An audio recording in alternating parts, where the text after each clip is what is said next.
Partimos.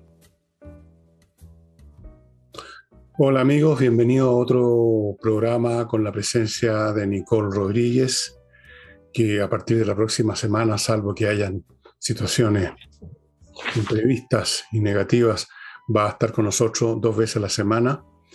Y esperamos que así sea. Y bien, pues, bienvenida una vez más, Nicole. ¿Qué es lo que tienes ahí en tu lista de lavandería noticiosa? Muchas gracias. Me imagino que ya los computadores funcionan.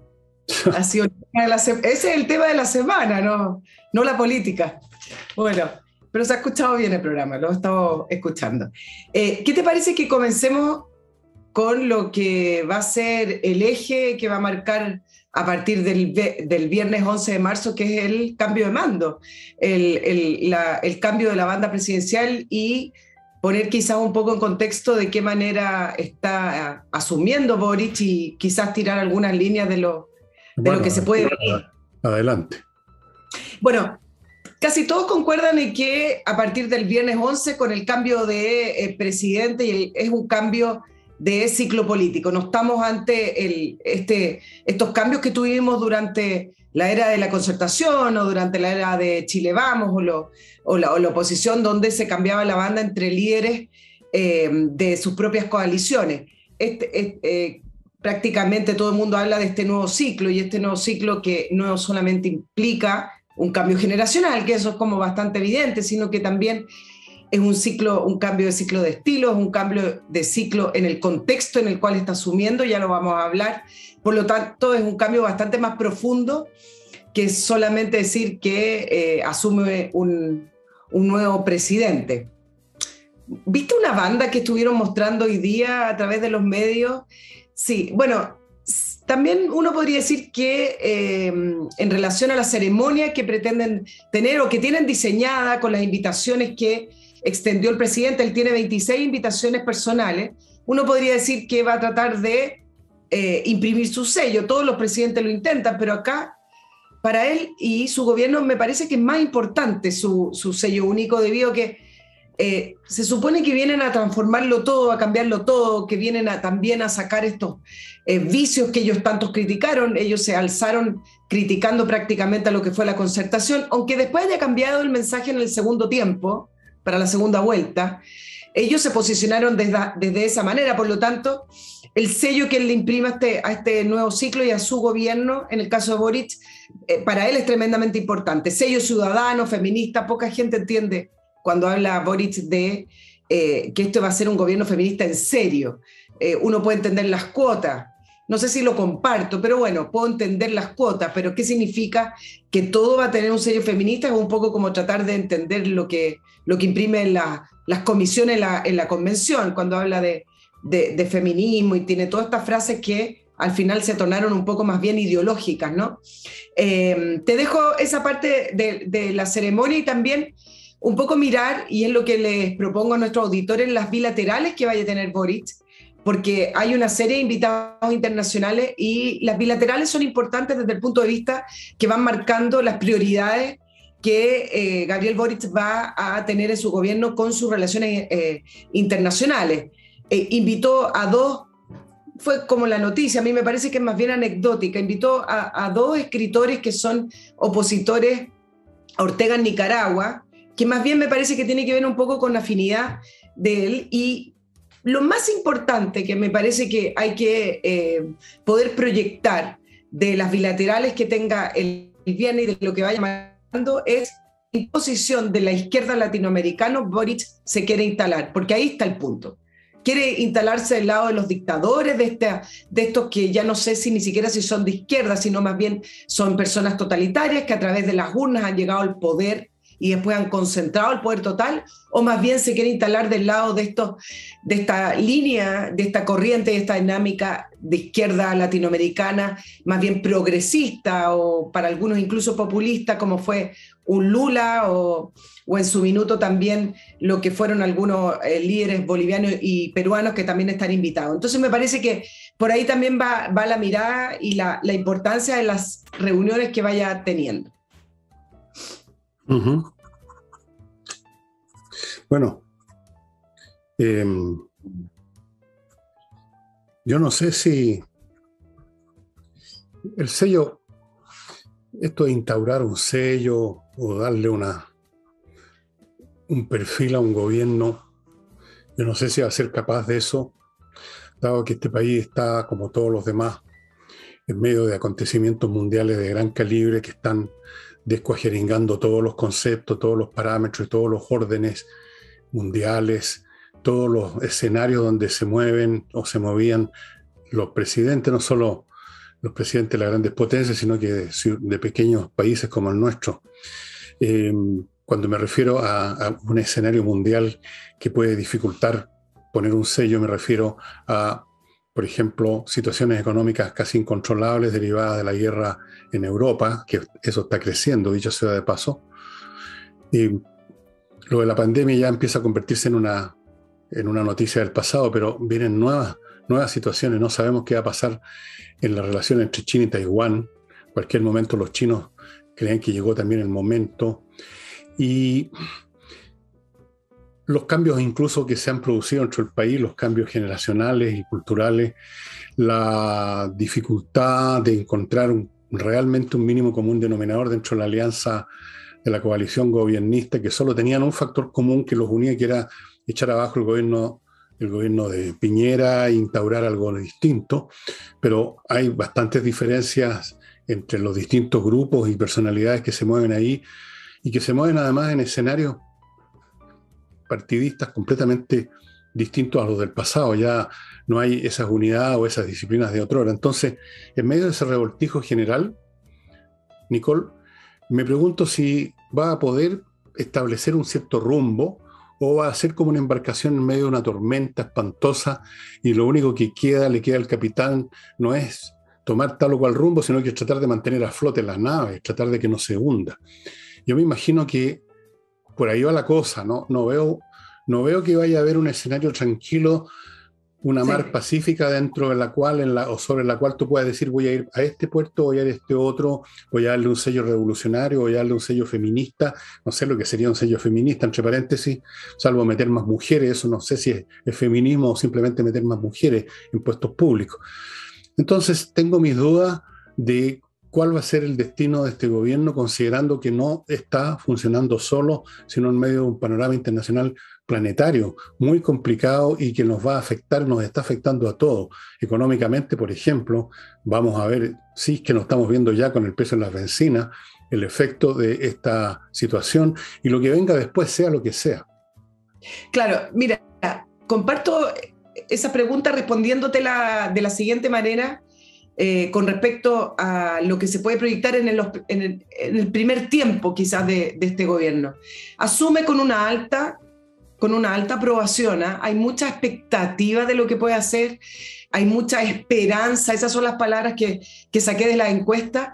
Se produce algo curioso, fíjate, muchas personas en las encuestas, hoy día escuchaba encuestas de radio, hablan de que que le creen a Boric, o que le tienen fe a Boric, o que le creen sus buenas intenciones, pero no tienen tanta fe en el gobierno, tampoco tienen tanta fe en el país. Entonces, se produce esa disociación entre creerle a Boric, y me imagino que con ese capital también ganó la presidencial. Mm. Le creen. Ahora, una cosa es creerle a una persona y otra cosa es compartir que las ideas que está proponiendo son buenas ideas y son las adecuadas para el futuro o un mejor futuro de este país. Pero bueno, entonces, esa alta aprobación también, ya lo hemos visto con el segundo gobierno de Bachelet y el segundo de Sebastián Piñera, esa alta aprobación cae rápidamente, así es el electorado hoy en día, por lo tanto, la famosa luna de miel que se llama, tienden a ser muchísimo más cortas, eso por un lado, pero mira lo que se viene, además de las prioridades que ya te voy a decir que él planteó. Ya hay convocatorias para marcha el día viernes. Y esta es la gran amenaza que tiene Boric cuando tiene un grupo de movimientos sociales y grupos de personas que lo van a presionar por distintos lados. Por ejemplo, las marchas que están programadas o que están convocando para el día viernes, lo tildan de amarillo, lo tildan de burgués, hay algunos panfletos tirados en Coquimbo, Valparaíso, Concepción, Antofagasta, que dicen sale un asesino, hablando de Piñera, yo no sé por qué Piñera sería un asesino, y entra un traidor. Entonces, ahí ya ven, y esto viene a desmitificar una frase que uno siempre escucha de cierto electorado que no es muy politizado, que dice, ¿saben qué? Es mejor que esté alguien de izquierda porque controla las calles. Nadie controla las calles, ni Boric, ni las fuerzas de izquierda, e incluso a veces gente que siempre proyecta que es el Partido Comunista el que controla las calles. Él tiene una parte de las calles, pero no lo controlan. Por lo tanto, ya va a partir el día viernes con estas llamadas manifestaciones. Tú tienes que los días viernes, el viernes pasado se intensificaron las protestas en Plaza Italia. Ahí ya tienes también otro grupo importante de los días viernes para presionarlo. ¿De qué están protestando ahora? Bueno, principalmente una de las principales demandas es la famosa liberación de los presos de la revuelta, de los presos del estallido, donde le piden una solución ahora y que no se... Y que él lo había prometido en campaña, por lo demás. Esa es una de las principales reivindicaciones o una de las principales demandas. Y tienes el lado del sur, en la Araucanía, Fernando, donde lo que uno puede proyectar es que los grupos terroristas van a aumentar esta semana o estos días que vienen algún grado de violencia para poder marcar el territorio. Eso siempre lo hacen ante una nueva autoridad y es lo que han estado haciendo estas últimas semanas. Pero tú tienes el otro lado. Ese 60% de personas en la Araucanía que votó por Kast y que lo van a presionar para que no saque el estado de excepción o para que proponga nuevas medidas de seguridad porque no se puede trabajar ni vivir tranquilo. Los camioneros, por ejemplo, yo me metí a unos foros, estaban preparando también ciertas demandas Boric para que se cuadrara con el estado de excepción, que es lo único que tienen al alcance de la mano para poder estar tranquilo. No sé si me querías comentar algo de eso para seguir un poquito en el contexto en el cual asume. Tú estás agregando detalles acerca de este revoltijo, ¿no? Estás agregando los elementos internos. Así que, claro, como he dicho aquí no sé cuántas veces, la principal oposición de Boric no va a ser la derecha, que es una cantidad, un cero a la izquierda en este momento, sino que viene de sus propios sectores. Boric fue como el aprendiz de brujo. Él desató fuerzas, él y otros en la izquierda en general, todos estos años, han desatado fuerzas que todos estos grupos termocefálicos que nunca están contentos con nada, que siempre están protestando por algo, los presos de la revuelta. ¿Cuál es preso de la revuelta? Presos delincuentes durante la revuelta sería la expresión correcta. Esos grupos no van a cesar y al mismo tiempo Boric no va a poder hacer nada al respecto porque se supone que un hombre de izquierda no reprime las manifestaciones democráticas, etc. Y eso va a ser uno entre muchos factores que le van a impedir hacer nada. Yo creo que pudiéramos decir tiene tal o cual sello, bueno o malo, sino que va a ser un revoltijo indescifrable. Eso es lo que yo veo venir por las condiciones internacionales y nacionales. Así que estoy contigo en esta materia de que... Ahora, lo de la aprobación que tú mencionabas al principio, viene la gente en su ingenuidad y en su gran inteligencia siempre personalizan su esperanza en alguien, en el Salvador, que viene del cielo, el Deus ex machina de las obras griegas de la antigüedad, algo que una persona, un dios, un mesías que llega y mágicamente resuelve las cosas. Por supuesto que no las puede resolver, o sea, no es Abraham Lincoln precisamente, y aunque lo fuera. Él desató fuerzas y hay fuerzas que se desataron por su cuenta también que no las va a poder controlar. Y evidentemente que esa aprobación, que es una apuesta de la esperanza, la gente siempre quiere hacerse esperanza de algo, que las cosas van a salir bien. Como tú dices, se va a desmoronar, a ver, en un mes, 2 meses. La luna de miel, claro. Luna de miel, ni siquiera va a haber luna de miel. No alcanzar. Esto va a ser como una atraque en un cine, en un rotativo, entre dos tipos que no se han visto nunca. Eso rotativo en el centro, dicen. Bueno, y le quiero también incorporar el factor interno político en el Congreso. Los números son los números. Boric va a asumir este viernes 11 de marzo con la siguiente composición. En la Cámara de Diputados, Apruebo Dignidad tiene 37 diputados. La ex Concertación, que no todos forman parte del eje de este gobierno, solamente una parte del Partido Socialista, por ahí unos PPD, tiene 37 diputados. Por el otro lado, tú tienes a Chile Vamos con 53 diputados y Republicanos con 15. y el partido de la gente con 6. Esa es la atomización que tiene hoy Boric en la Cámara de Diputados. Y en el Senado asume solamente con 5 senadores, 18 senadores tiene la ex Concertación, 24 Chile Vamos y un senador tiene Republicano, donde están 100% empatados. Por lo tanto, también el factor político de cómo es que se va a lidiar con este nuevo Congreso termina siendo un factor primordial para poder sacar adelante la agenda que ya te la voy a comentar. Y por último está el factor, y me parece el más relevante, y lo dije al final, de la convención. Este gobierno depende de lo que resulte de la convención constituyente y su nueva constitución. Si a la convención le va mal, si la convención saca una mala constitución que llegara a ser aprobada incluso así, a este gobierno le va a ir mal. Si la constitución es rechazada, a este gobierno le va a ir mal. Por lo tanto, está en una situación imposible, Boric. Lo único que le queda es que salga de ahí la verdadera casa de todos y una buena constitución, que se ve bastante difícil.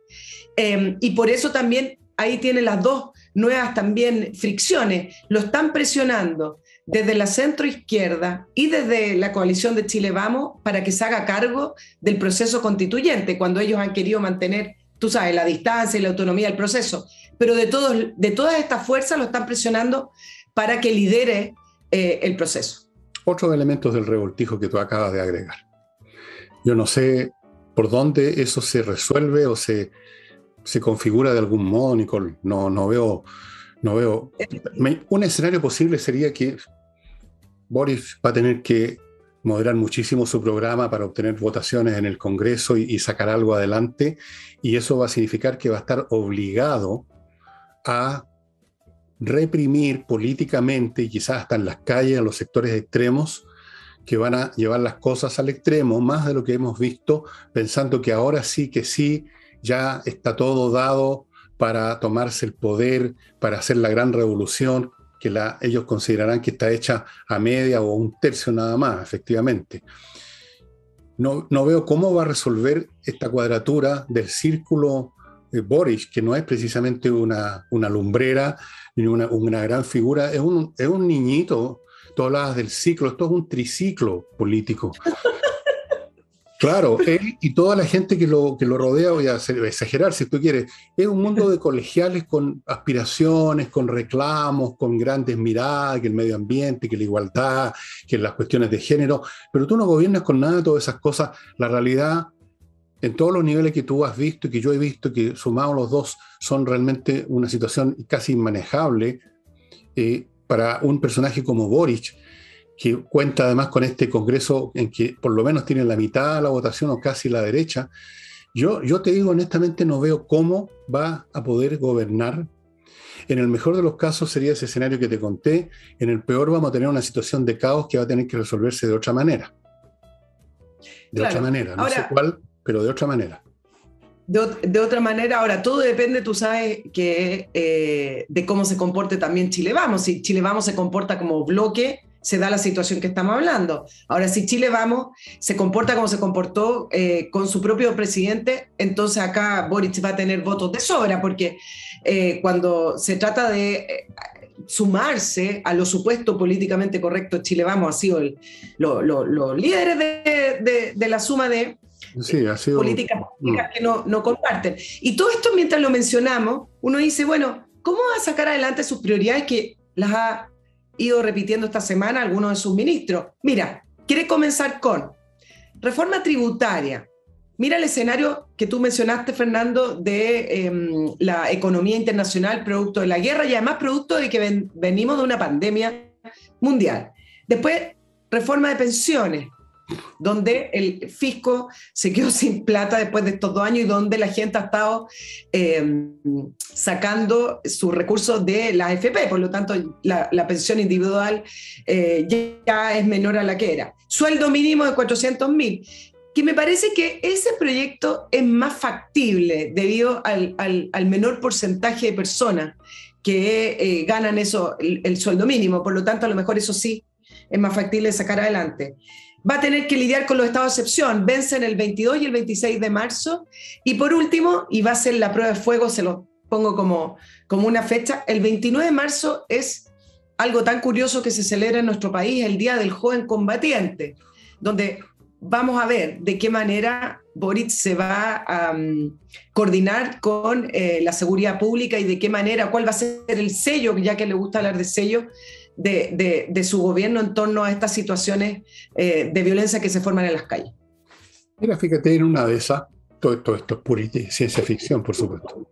En una de esas, Boris se va a ver obligado por las circunstancias, porque la realidad es más poderosa que los gustos personales, a tomar medidas que un gobierno de derecha, como el de Piñera, no se atrevía a tomar, que es reprimir fuertemente a los extremistas. Tú eras muy niña, no habías nacido, de hecho, cuando recién llegó al gobierno Salvador Allende, y había un grupito particularmente extremista y agresivo que era el grupo Lautaro, si no me equivoco. Los lautaristas. Eran más extremistas que el MIR y que todos esos movimientos. Y hubo un evento en que fueron perseguidos por la policía y liquidados en unos baleos, en unos techos, en unas casas por Recoleta, creo, algo por el estilo. Y de otras maneras también se reprimió a este grupo que era disfuncional incluso para la izquierda. O sea, en una de esas, un gobierno de izquierda, al cual no lo pueden acusar de facho, supongo, quizás cuando mucho de amarillo, pero parece que el color amarillo se está poniendo de moda ahora en política. Un gobierno de ese tipo capaz que tenga más posibilidades o capacidades para reprimir ya los extremistas que han llegado al sumo del extremismo, que lo que habría hecho un gobierno de derecha al cual automáticamente se le acusa, como se ha hecho con Piñera de una manera ridícula, de asesino. Si Piñera hubiera sido asesino, no estaría Boric, no estaría a punto de entrar en la moneda ni habría pasado todo lo que pasó, ¿no? Habría reprimido a sangre y fuego la insurrección del año 19 y ahí habrían podido quizás decir asesino. No fue asesino y tenemos lo que tenemos. Sí. Así es que vamos a ver, es difícil definir escenarios en esta situación tan complicada. Es muy difícil, y ¿sabes por qué lo voy a concluir así? Y que me parece que también es positivo para la política de nuestro país. Llevamos muchos años con estos movimientos y con estos partidos del Frente Amplio y con cierto sector de la izquierda progresista hablando y hablando en abstracto sin definiciones.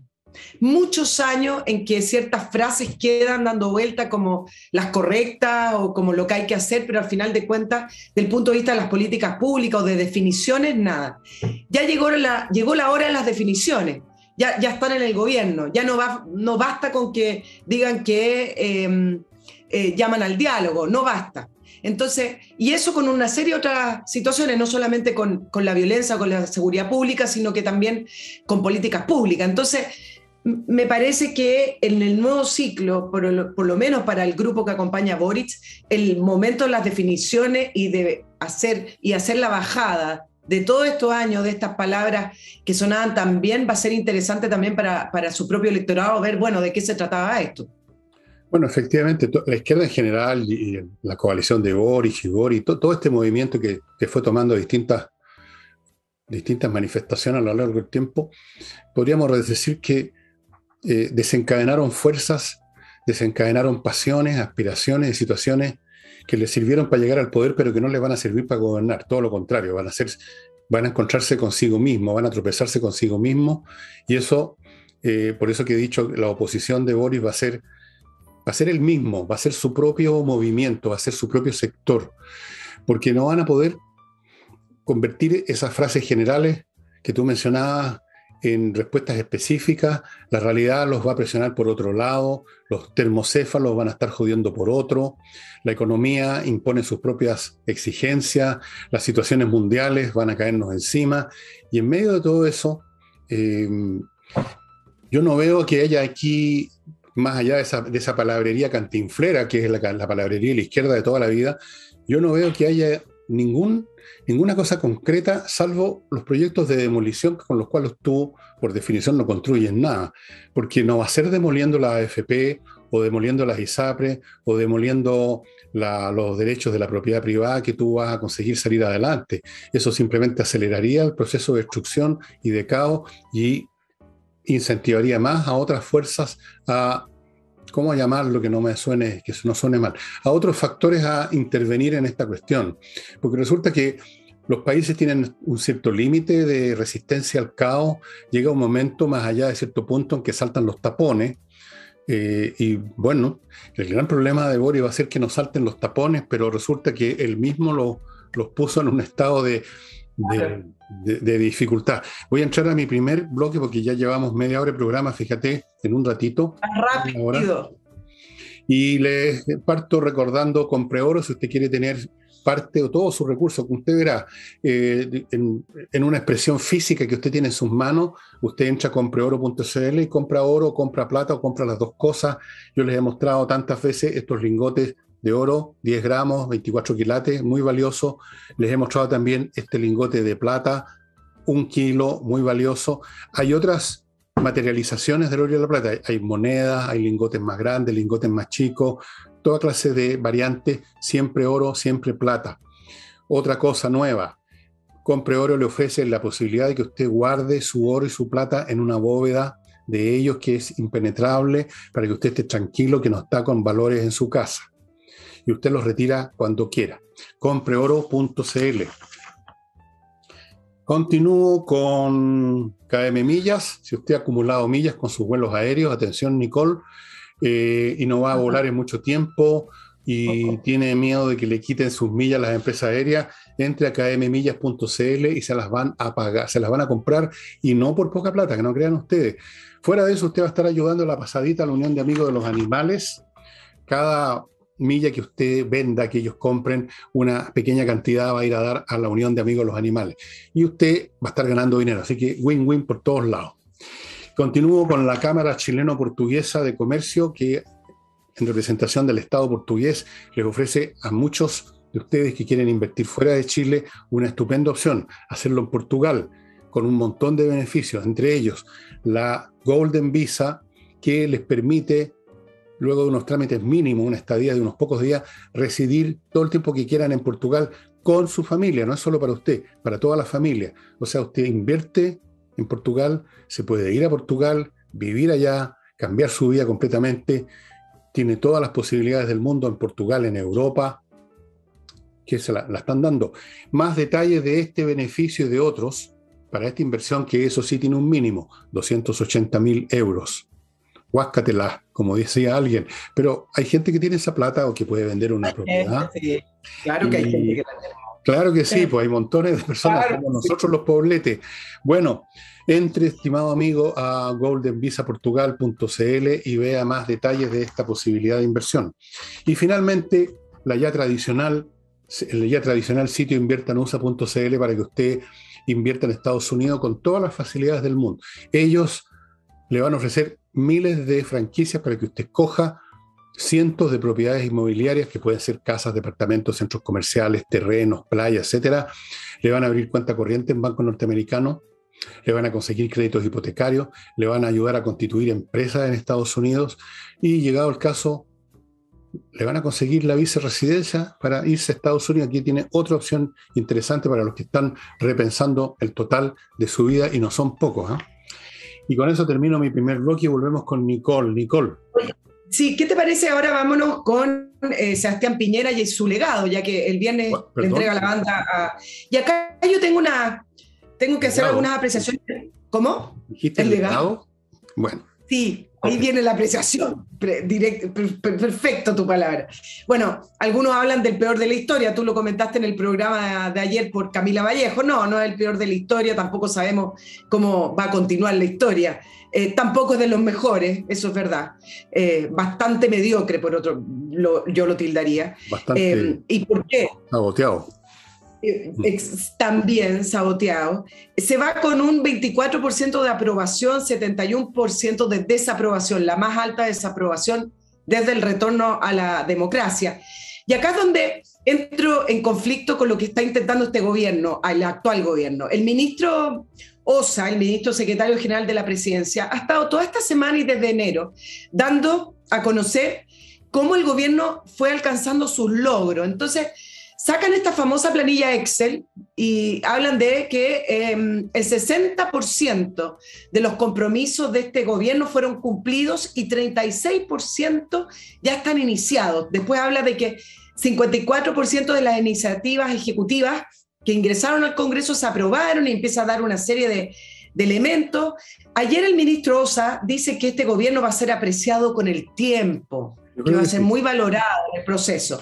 Y acá yo tengo una diferencia. Yo creo que de la manera que está dejando este gobierno, este tipo de números y estas planillas, yo sé que acá quizás vamos a pensar distinto, Fernando, pero estas planillas con estos números de aprobación, estas cosas Excel tan de ejecución no viene a cuento. No se lo van a valorar y nadie está escuchando eso. No. Porque la realidad es que este gobierno no supo lidiar con una crisis que le reventó en la cara y que terminó finalmente entregando la Constitución. Entonces me parece que si es por éxito, quizás decir que a lo mejor el principal éxito de este gobierno es haber logrado terminar los 4 años y entregar la banda, porque el presidente Piñera estuvo a muy poco de tener que irse de la moneda. Por lo tanto, me parece que ese finalmente, no sé si llamarlo un logro personal, un logro institucional, es haber podido terminar el gobierno y con eso que se quede.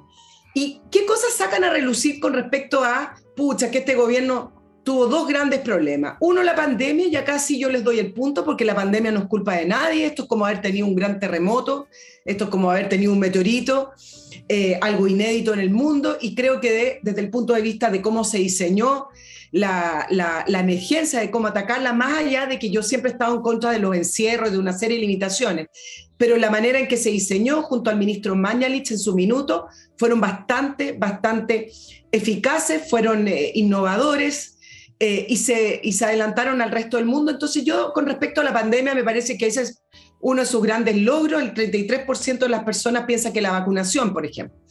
Pero donde tengo mi mayor diferencia es cuando se empieza a analizar el 18 de octubre famoso con respecto a la crisis social.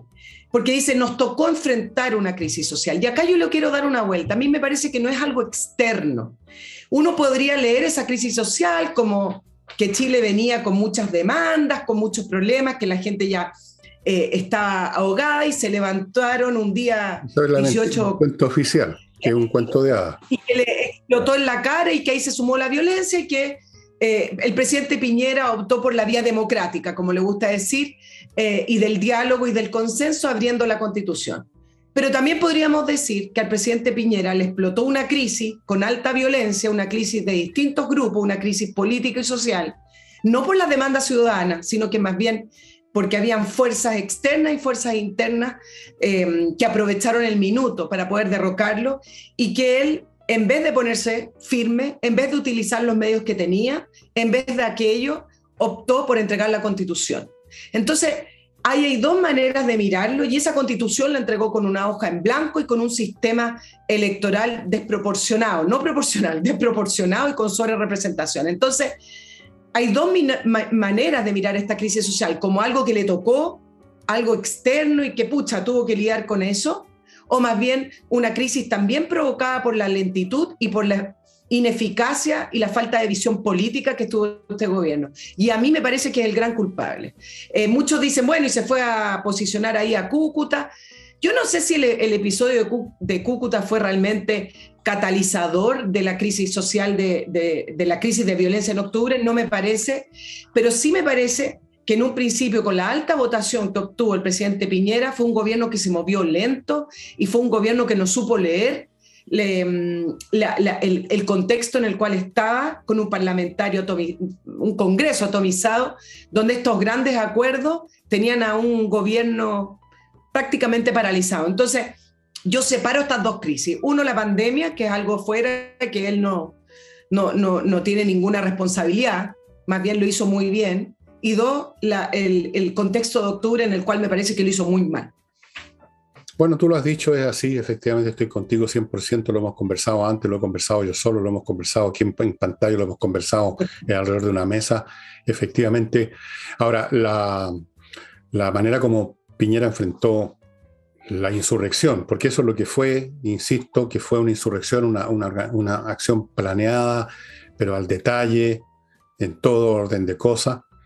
La manera como la enfrentó tiene que ver con una debilidad no solo de él y de la gente que lo rodeaba, sino que de toda la clase política, llamémosla de derecha, que a lo largo de años, durante los años de la concertación, fue siendo arrinconada moralmente, fue siendo culpabilizada de los eventos del gobierno militar, fue haciéndosela sentir en un déficit moral y ético, fue haciéndosela sentir que debía pagar culpas y, por supuesto, fue en esa misma medida debilitándose, porque cuando llega el momento de los cubos y tú te enfrentas a un grupo organizado que está usando violencia física y en algunos casos violencia letal, como ocurre en la Araucanía, tú tienes que enfrentarlo proporcionalmente a eso, usando los recursos de la fuerza pública que te da la Constitución.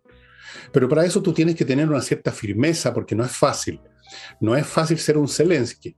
Y desde el lado malo no es fácil ser un Putin. Hay que tener estómago para decir, yo tengo los medios y tengo el derecho y tengo la autoridad para ponerle fin a este desborde que va a conducir el país quién sabe a dónde. Se requiere fortaleza moral, se necesita que tú creas en tus principios, creas en ti mismo, creas que tienes la razón y que no te sientas apabullado por el discurso que te han estado repitiendo como un run run durante año tras año tras año, que tú eres un carajo, que tú fuiste cómplice de crímenes, que tú fuiste un amigo de los torturadores, que tú fuiste un desgraciado.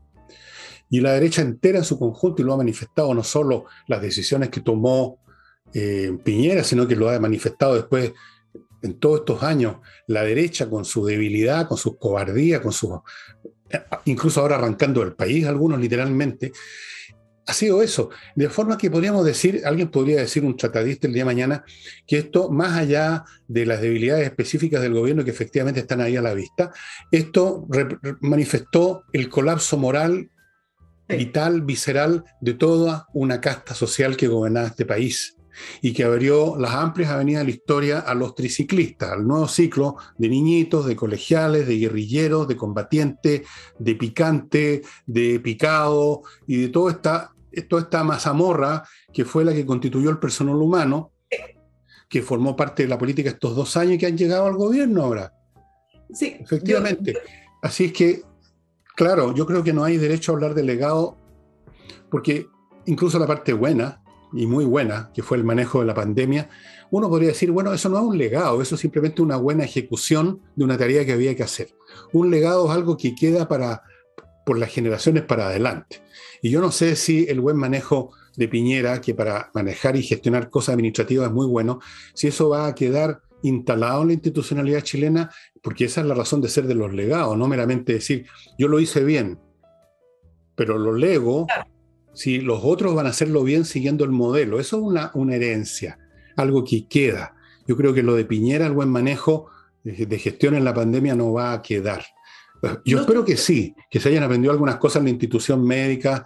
Vamos a ver, tenemos malos antecedentes de la izquierda en cuanto a tomar razón de las buenas medidas administrativas, tenemos malos antecedentes de la izquierda en cuanto a que le interesen esas cosas, que tengan competencia profesional para esas cosas. Ellos tienen competencia para el cantinfleo. Lo vimos en los gobiernos de la Bachelet cuando las situaciones eran bastante más fáciles.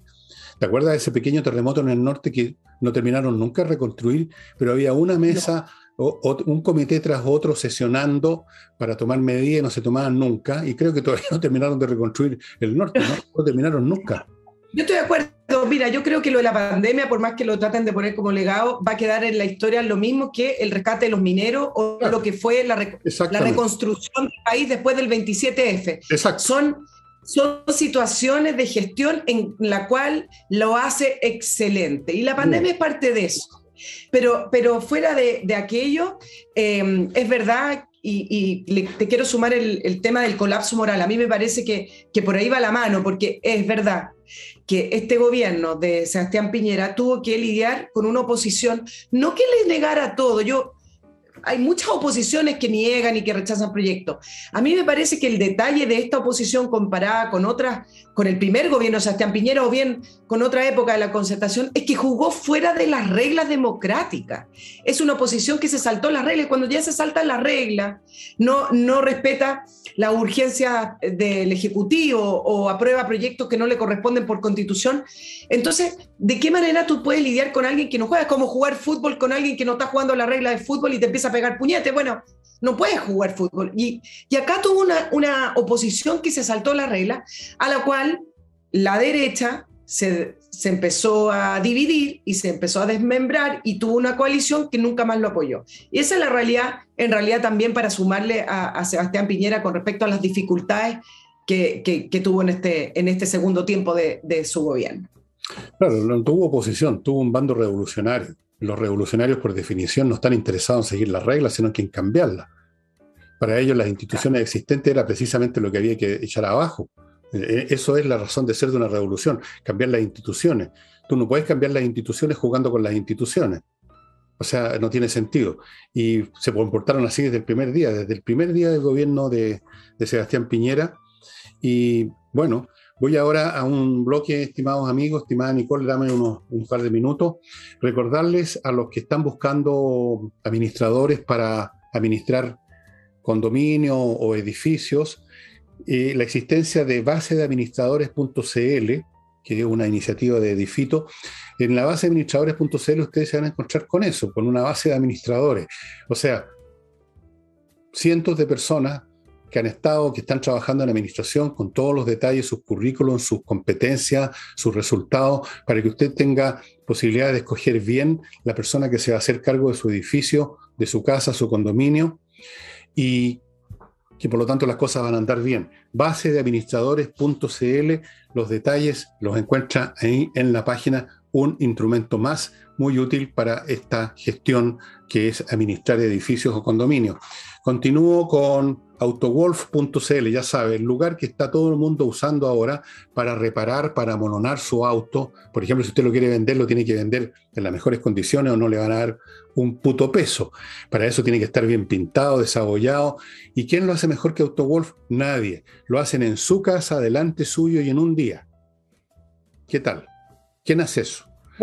Y si lo hacen delante suyo es porque lo hacen tan bien que usted puede estar mirando lo que hacen y no hay ningún problema. Y de hecho incluso le dan un año de garantía. Si usted lleva a un taller el auto, va a estar una semana o 2 o 3 fuera de sus manos y no sabe lo que están haciendo. Autowolf.cl en un día.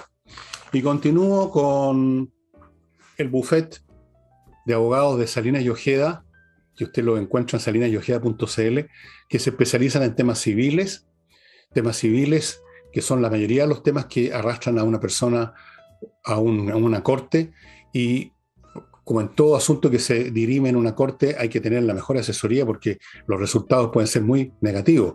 De manera tal que si usted tiene un conflicto que viene en camino, que se está iniciando y quiere tener la mejor asesoría jurídica, salinasyojeda.cl.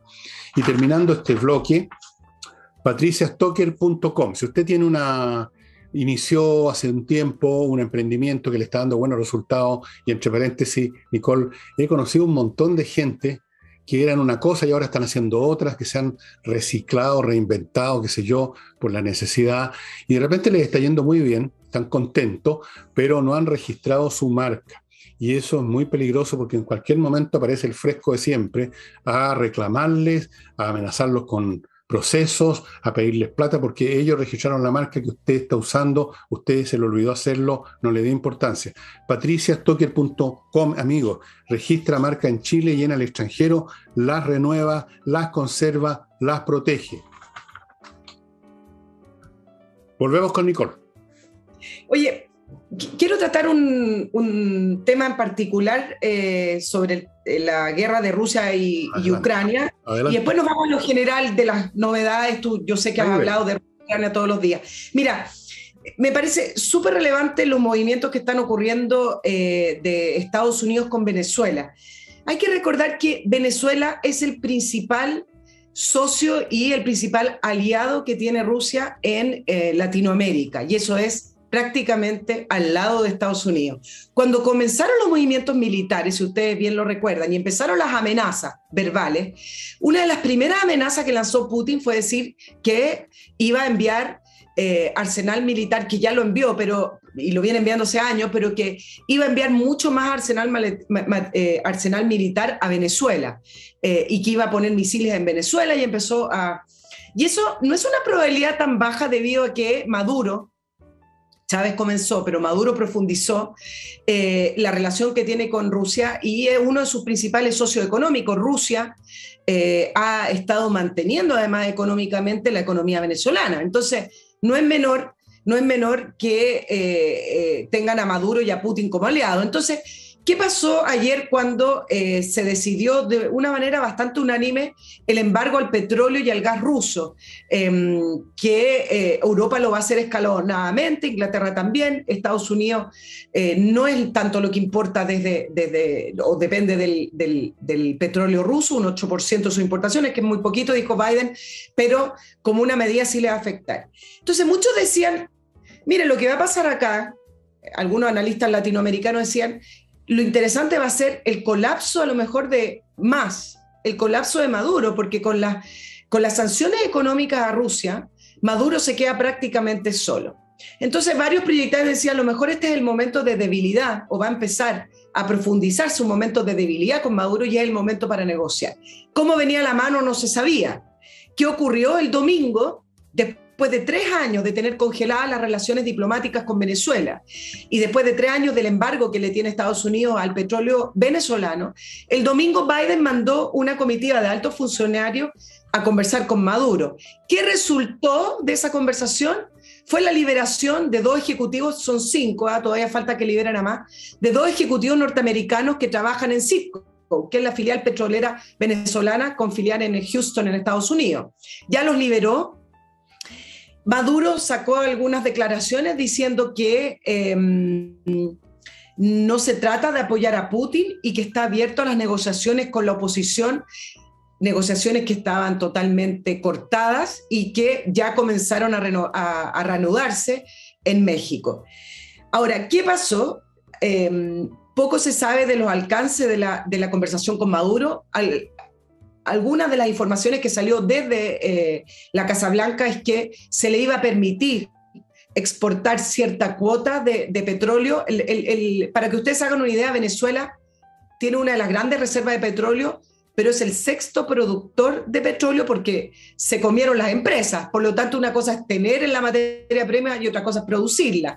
No va a suplir el petróleo ruso, pero sí ayudaría en parte a que pudiera empezar a exportar. Pero resulta que le vino la oposición por primera vez en este conflicto con Ucrania y Putin. Se levantaron los republicanos a decirle a Biden, a ver, quiero entender esto, usted está cambiando un dictador por otro, es decir, tiene un embargo ahora a Rusia, está peleando contra Rusia, pero resulta que ahora le abre la puerta al dictador latinoamericano que ha causado una de las grandes crisis humanitarias en Latinoamérica. Entonces también tildan a Biden de traidor. No puede estar cambiando un dictador por otro. Y por otro lado, algunos dicen, bueno, ¿qué está ofreciendo Maduro con respecto a elecciones, democracia, etcétera, a cambio de empezar a exportar petróleo? Y claro, lo mismo que tú dices, Fernando, al final va a quedar en nada, va a quedar sin ningún cambio real político, con Venezuela aumentando las cuotas de exportación de petróleo. Ahora, eso es una noticia, perdone que hable de mi profesión, es una noticia en desarrollo, pero es interesante ir siguiéndola porque a lo mejor acá se comienza un camino distinto con respecto a Maduro, la oposición y la posición de Estados Unidos con respecto a Venezuela. Bueno, Biden ha manifestado claramente ya que no es un genio deslumbrante, ¿no? Ha metido las patas una y otra vez. Yo creo que es un hombre con serios problemas cognitivos. Lo que hizo con Maduro, o sea, tirarle un salvavidas a Maduro, un personaje no tan criminal quizás como Putin, pero más ridículo, un típico dictador de opereta latinoamericana, que ha sacado más gente de su país de lo que ha sacado Putin de Ucrania. Yo no sé por qué no incentivó más a los países petroleros árabes. Yo no sé por qué no reactivó una de las primeras cosas que desactivó cuando entró al poder Biden, que era un oleoducto en Alaska. ¿Por qué no toma en serio sus propios proyectos faraónicos de reemplazar el petróleo con otras energías? Ha sido gran parte del discurso demócrata y del discurso cuando él era candidato, y hasta el día de hoy sigue siéndolo. De pronto se olvidó de eso.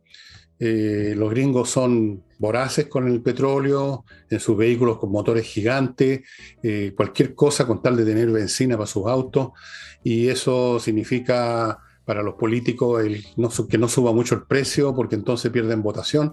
Y ahí todas las grandes todos los grandes discursos y las miradas al cielo, a lo Greta Thunberg del medio ambiente, se convierten en sal y agua nomás.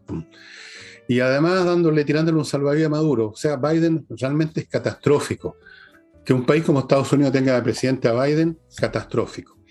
Y sumándome a lo que, sí, sumándome a lo que tú dices de la guerra. La novedad este día es que el enviar aviones de combate polacos a Ucrania, que parecía que estaba por concretarse, parece que en último minuto algo pasó, les entró el miedo de que los rusos pudieran otra vez duplicar o cuadruplicar la apuesta y ya llevar las cosas a un extremo, y no va a hacerse. No van a haber aviones polacos enviados por Estados Unidos, lo cual abre otra puerta peligrosa, porque los polacos, un pueblo al cual yo le tengo gran admiración y cariño, pero le conozco muy bien la historia, es un pueblo donde de repente priman las emociones y la cosa romántica, y en una de esas deciden ellos por su cuenta llevar esos aviones con sus pilotos a ayudar a los camaradas de Ucrania. Yo no sé qué puede pasar, pero poco a poco el mundo se está acercando a un conflicto mayor, donde los rusos solamente tienen un as bajo la manga, o sea que no está bajo la manga, está a la vista, que es el armamento nuclear, porque desde el punto de vista convencional,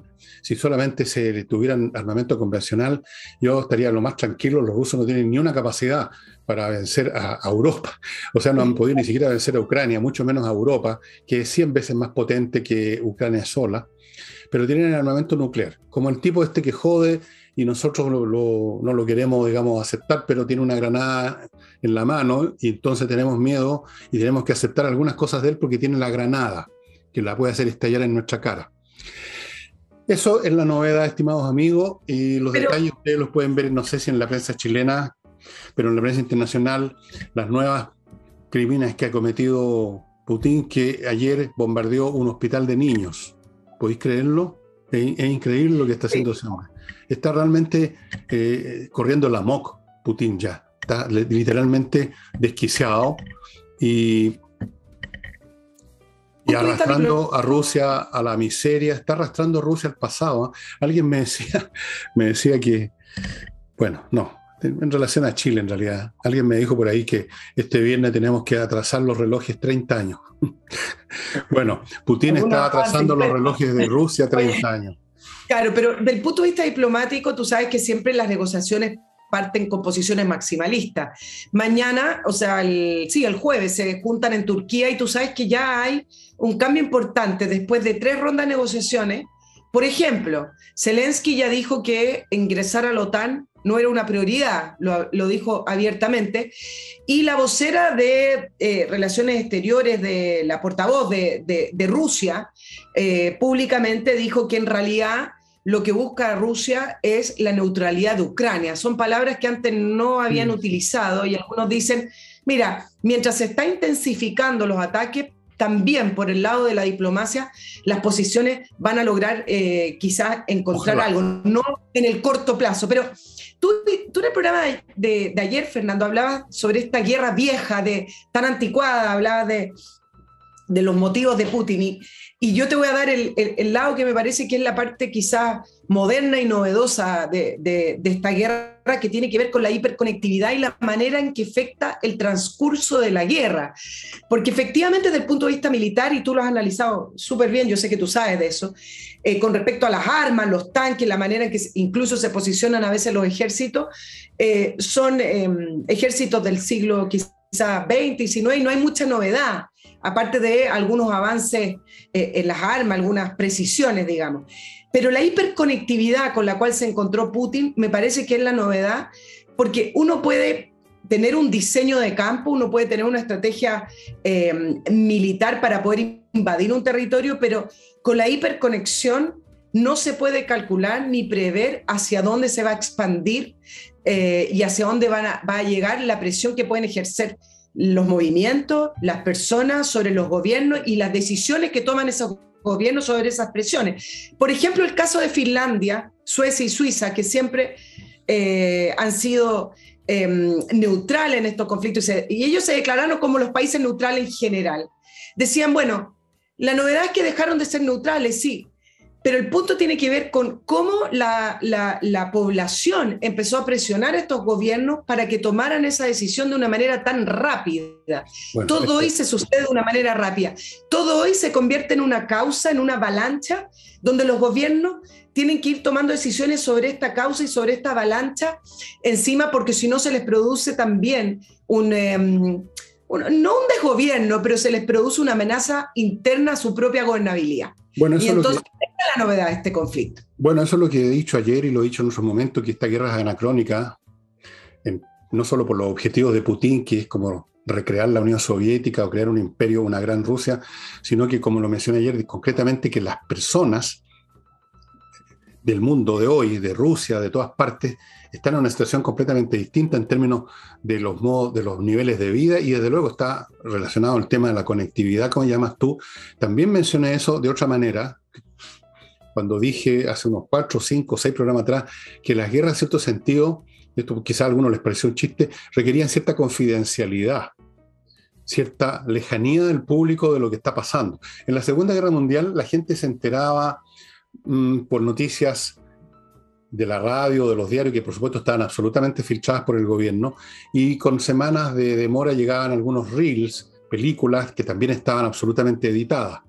Así que era un conocimiento bastante indirecto. Después, durante la guerra de Vietnam, tú te acordarás que la televisión empezó a tener una importancia preponderante y fue uno de los motivos por los cuales empezó a generar un movimiento anti-guerra de Vietnam en Estados Unidos, porque veían todas las tardes en sus televisores escenas de la guerra. Y ahora es mucho peor, porque no solamente tenemos la televisión, sino que tenemos todos estos medios de comunicación, que teóricamente podríamos comunicarnos con WhatsApp, con gente que está en Ucrania, con soldados rusos, qué sé yo. Entonces, eso forma parte de esta nueva modo de vida que hace que la guerra, que es un negocio muy sucio y que requiere cierto secretismo, por así decirlo, ya se convierta por ese lado también en un anacronismo. No sé si has visto la noticia de que hay un montón de rusos que se están yendo, aprovechando que son países fronterizos a Finlandia, porque sienten que Rusia está retrocediendo a la era soviética y no tienen interés en vivir en esas condiciones. Gente que tiene medios para arrancar, por supuesto, tienen auto, viven más o menos cerca de la frontera y se están yendo y se consideran a sí mismos refugiados, fíjate. Bueno, esas son situaciones que antes no se habrían producido, en absoluto. Claro, ahora, me parece que el tema de los refugiados es el próximo gran tema para Europa. Claro. Sí, el consenso y esta unión que ha tenido Europa con respecto a cómo afrontar la guerra en Ucrania va a continuar. ¿Por qué? Porque tú sabes que ya salieron 2 millones de ucranianos. En los peores momentos de la guerra en Siria, para poder, se le calculó que salieron 2 millones de personas de Siria en 3 meses. Acá salieron 2 millones de personas de Ucrania en ¿cuánto? 12 días, 14 días. Entonces, ya no existen las guerras sin estar refugiados y sin estos inmigrantes, porque las personas se sienten con el derecho a salir y establecerse en otro país, porque así lo ha planteado el derecho internacional. El punto es que se proyecta que en pocos días se podría llegar a 4 millones de personas. Entonces, ahí sí le va a explotar también en la cara este conflicto y va a ser otro tema de conflicto para los países europeos. Están así que en Estados Unidos los demócratas están diciendo, bueno, si nosotros estamos en este conflicto y tanto hablamos de acoger a las personas, bueno, que Estados Unidos empiece a acoger ucranianos. Y se produjo un problema interno ahora también entre republicanos y demócratas con respecto a los refugiados de Ucrania y posiblemente también rusos. Bueno, es como que la guerra se está convirtiéndose en sí mismo, el procedimiento de la guerra se está convirtiendo en una actividad obsoleta, como lo fue alguna vez, se convirtió en obsoleto ir al circo romano a ver a los gladiadores destriparse unos a otros. Ya no, la gente por millones de razones, los rusos mismos que van a perder su situación económica, la integración económica que es mucho más grande de lo que jamás ha sido, los niveles de vida superiores y más sofisticados, la gente en todas partes que por lo tanto tienen cosas que proteger y cuidar, la disminución de los jóvenes que quisieran que no les importa ser reclutados, ir a la guerra, cuando esos jóvenes quieren estudiar, quieren vivir cómodamente, quieren disfrutar las cosas que ahora tienen. Todo se hace contrario a la idea de cometer lo que hizo Putin. Por eso que yo dije, esto es una guerra anacrónica, y anacrónica por todos lados, por el lado de las comunicaciones, por el lado del nivel mental de la gente. La humanidad ha crecido en cierto sentido, así como ha crecido nuestro trato con los animales, por ejemplo. También en un momento en el pasado, a nadie se le arrugaba o sea, a nadie pestañeaba si se veían espectáculos de crueldad enorme, cotidiano con los animales. Ahora eso ha cambiado. Y ahora también en respecto a las conductas entre unos y otros, está el tema de los derechos humanos. Entonces, la guerra empieza a parecer ya un objeto de museo. Déjame ahora, permíteme, Nicole, por favor, hazme el servicio de dejarme mencionar otro bloque. Ahora con Lavoclub. Acuérdense, esta es una empresa chilena que produce 2 detergentes, uno para la loza, otro para la ropa, pero los 2 son excelentes, los 2 vienen de la misma parte, los 2 son biodegradables, los 2 son hipoalergénicos, los 2 vienen en envases reciclables, se reciclan, y cuando la empresa va a su casa, porque va a su casa a retirarle y a dejarle nuevos productos, usted les puede entregar todos los plásticos que tiene, aunque no tengan que ver con el detergente, porque ellos los reciclan. O sea que por todos lados, puras ventajas para usted y para el medio ambiente. Continúo con Entrena Inglés, una academia que entrega clases de inglés dadas por profesionales, profesores de inglés y online, lo cual la hace mucho más efectiva. Entrenainglés.com. Cualquier pregunta que usted tenga, que usted no encuentre la respuesta en la página, raro, pero podría ocurrir, mande un mail a coordinación@entrenainglés.com. Este es el momento de aprender idiomas. Muchos idiomas, ojalá unos 10 idiomas, lo mínimo que yo aconsejo. Estoy hablando en serio. Y finalmente, para terminar este bloque, Advanced Security, una empresa de monitoreo con todos los instrumentos y los medios que son conocidos, estándares, cámaras, etcétera, todo el día, conexión con la policía, y además un par de cositas más que hacen de Advanced Security una empresa de seguridad realmente espectacular. Funciona en todo Chile. Contáctese con ellos, asegure su local comercial, asegure su empresa, que no lo desvalijen, amigo. Y voy a irme con el último bloque también al tiro para dejar después a Nicole tranquila. Hey, si usted necesita plata para esos negocios que le mencioné antes al principio del programa, no tiene liquidez, pero tiene una propiedad que podría vender, Hey es el corredor de propiedades, de venta de propiedades, de inmuebles en general, más rápido de Chile. Probado, recontra comprobado y chequeado. Ángel Hey, ahí están las direcciones. No olvide, amigos, que en unos días más, en abril, en espacioajedrez.com, empiezan los cursos de ajedrez, varios cursos para distintos niveles. Si usted está un principiante, va a encontrar un curso. Si usted se considera un jugador experimentado, va a encontrar un curso para usted. Si usted se considera incluso un nivel casi de nivel de experto, también va a encontrar un curso para usted. Espacioajedrez.com. Y no olviden mi Climo, la mejor climatización, que es la que estoy disfrutando yo aquí en mi pieza, donde hago el programa.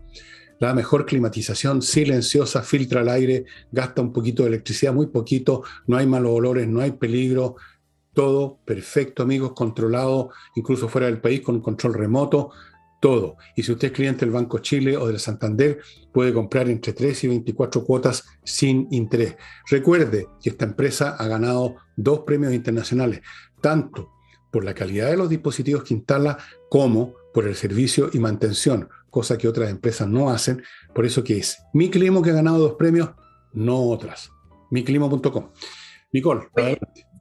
Solo para terminar el tema de Rusia, en esta guerra anacrónica donde tiene tantos elementos que se pudieran analizar. Mira, me parece que de las situaciones relevantes con respecto a esto es cómo esta situación, esta invasión de Putin terminó siendo una causa que congregó a prácticamente el 90% del mundo occidental. La rearticulación de Occidente como bloque me parece que es un efecto indeseado de Putin y es una de las novedades también que produjo la invasión, la defensa de la democracia y de los sistemas liberales.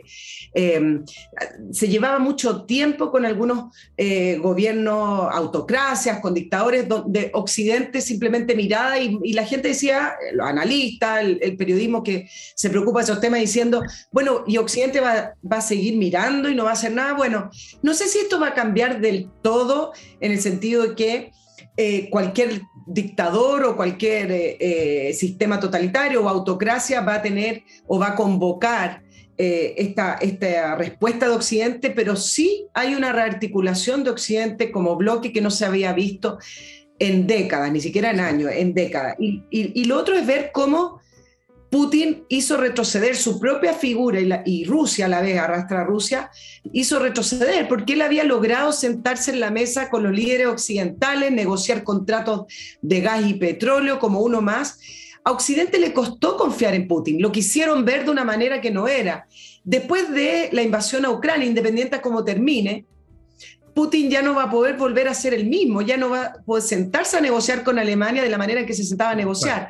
Retrocedió lo que no había avanzado desde la Segunda Guerra Mundial. Por lo tanto, me parece que si bien puede ganar la guerra militarmente hablando, desde todos los otros aspectos, Putin es muy difícil que salga con muchas más ganancias, quizás con un pedazo de territorio. No puede ganar la guerra. Tú no puedes ganar la guerra simplemente ocupando una ciudad si sigue habiendo resistencia. Así como pasó con la guerra de Vietnam. Los norteamericanos ocuparon ciudades, mataron muchos vietnamitas, mataron muchos guerrilleros, pero no ganaron la guerra. Mientras haya resistencia, no ganaron la guerra. Putin se metió a invadir un avispero. Se metió en un avispero. Y su país, incluso aunque ganaran la guerra, como dices tú, en el fondo la perdieron, porque su país va a haber retrocedido 40 años. Va a ser un país paria, un país como de leprosos. Mira, todos los días leo nuevas empresas que se retiran, que están cerrando sus inversiones, que están cerrando sus actividades. Algunos tenían locales comerciales, otros tenían fábricas. Ford, por ejemplo. Otros enviaban artículos de alta tecnología. Todo eso se está cerrando. Ya no sé, no he contado, pero todos los días aparecen nuevas empresas que se van, no les van a comprar el petróleo, no les van a comprar el gas, o les van a comprar mucho menos.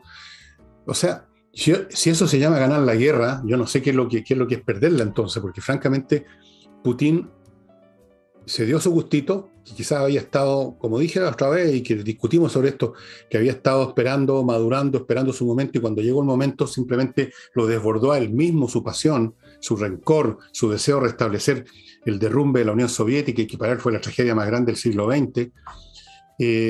Lo arrastró su emoción, lo arrastró esa cosa que tenía controlada y que le permitía engañar a todo el mundo, no a todo el mundo, pero a muchos. Y yo creo que Putin simplemente arruinó a Rusia y puede llevarla a la aniquilación, porque si esto llegara a una guerra nuclear, Rusia es aniquilada. No Estados Unidos ni Europa, sufrirían muchos daños, pero los aniquilados serían los rusos, de todas maneras. Y cualquiera que sea el precio que pagara Occidente, Rusia sería aniquilada. Entonces, yo espero que antes de que se llegue a ese extremo, alguien en los altos círculos rusos lo jubile, como se hizo con Khrushchev con un año de atraso, pero en este caso ojalá con un mes de atraso nomás, porque es un hombre peligroso. Ahora es bien difícil que lo jubilen. Yo aquí he recordado varios programas del caso Hitler, que hasta el último día en el búnker, cuando ya no controlaba más que el búnker, no controlaba ni siquiera Berlín, seguía manduqueando, porque estos regímenes tienen características que los hacen muy difíciles de romper. Pero puede ser. Vamos a ver qué pasa. Esto, como tú dices, es una noticia en marcha. Una noticia en marcha. Sí, oye, y lo otro que ha impresionado en esta noticia en marcha es la colaboración de las empresas. Tú hablas de las empresas que se van de Rusia y que no siguen comercializando, Coca-Cola, también hay una serie de cosas. Pero es también una novedad, por lo menos leerlo, la colaboración de empresas privadas con los gobiernos. Por ejemplo, Elon Musk, tú sabes que tiene la empresa satelital SpaceX y puso a disposición del gobierno norteamericano y de algunos gobiernos europeos algunos satélites que no estaban abiertos y le puso a disposición de sus gobiernos, así como puso a disposición de Ucrania una serie de satélites que ha ayudado a los propios ucranianos con sus celulares mandar referencias georreferenciales. Entonces, solamente nombré a Elon Musk, pero también está el caso de Microsoft, que en acuerdo con el Pentágono estuvo durante toda la primera semana evitando que se le metieran hackers rusos. Entonces, la colaboración de estas empresas, el poder que tienen estas empresas son tremendos, ¿ah? Yo creo que eso es un tema para otro programa, pero la colaboración de estas grandes empresas con los gobiernos en esta guerra también me parece que una de las novedades, no como proveedores del Estado, sino que más bien participando en las decisiones y participando en la estrategia. Bueno, está claro y espero que los chinos saquen lección que Occidente es mucho más poderoso que cualquier régimen autoritario, mucho más poderoso que China, mucho más poderoso que Rusia. Cuenta con eso que tú mencionas, una enorme cantidad de reservas de talento, de tecnologías muy superiores, y cuentan con, bueno, cuentan con todo eso y cuentan con esta resistencia de la gente a ser enviados por la máquina del tiempo al pasado, y por lo tanto lo de Putin fue un error monumental, monumental. Vamos a ver cómo termina el error para los rusos y para el resto del mundo y para Ucrania, que lamentablemente está pagando el pato la boa en este momento de una manera terrible e indescriptible. Y ahora estamos llegando al final del programa, estamos más o menos bien, nos pasamos un poco la hora, pero en fin. Yo les quiero recordar a todos ustedes, estimados amigos, que Nicole va a estar con nosotros 2 veces a la semana a partir de la próxima semana, salvo que Putin nos invada a nosotros también, nunca se sabe, o invada a mí por lo menos. En una de esas es él que me está invadiendo los computadores. Y eso sería todo, estimados amigos. Gracias, Nicole, nos estamos viendo el próximo martes, estamos en el aire, ¿no? Sí, pues. Así es. Vale. Nos vemos, chao.